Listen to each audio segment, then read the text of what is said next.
নমস্কার। আমরা যারা গ্রামে বাস করি, আমাদের মধ্যে অনেকে চাষবাস করেন, অনেকে আবার পশুপালন করেন, করে তাদের জীবিকা নির্বাহ করে।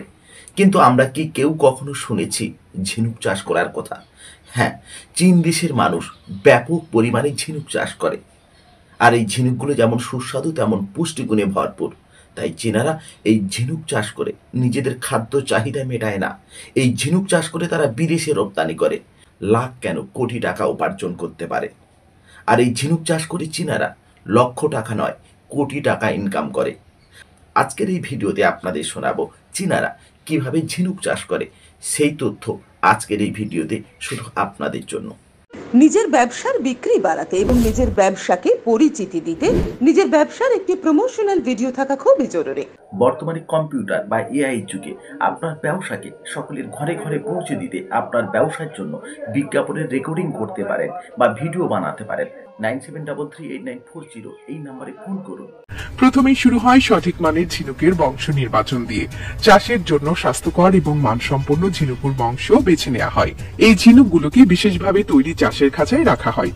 খাঁচাগুলো সাধারণত 1 থেকে 2 মিটার লম্বা হয় এবং এতে একাধিক স্তর থাকে। এই স্তরগুলো ঝিনুকের বৃদ্ধির জন্য আদর্শ পরিবেশ তৈরি করে এবং বেশি উৎপাদনের সুযোগ দেয়। এরপর এই খাঁচাগুলো ভাসমান লাইনের সঙ্গে শক্ত করে বাঁধা হয় এবং সমুদ্রের 2 থেকে 3 মিটার গভীরে ডুবিয়ে দেওয়া হয়। চাষের জায়গাগুলো খুব সতর্কতার সঙ্গে বাছাই করা হয়।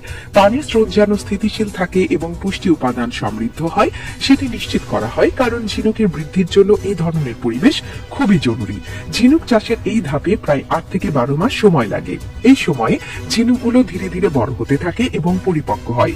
একবার ঝিনুক পাকা হয়ে গেলে খাঁচাগুলো সমুদ্র থেকে তুলে আনা হয়। এরপর শুরু হয় পরিষ্কার করার কাজ।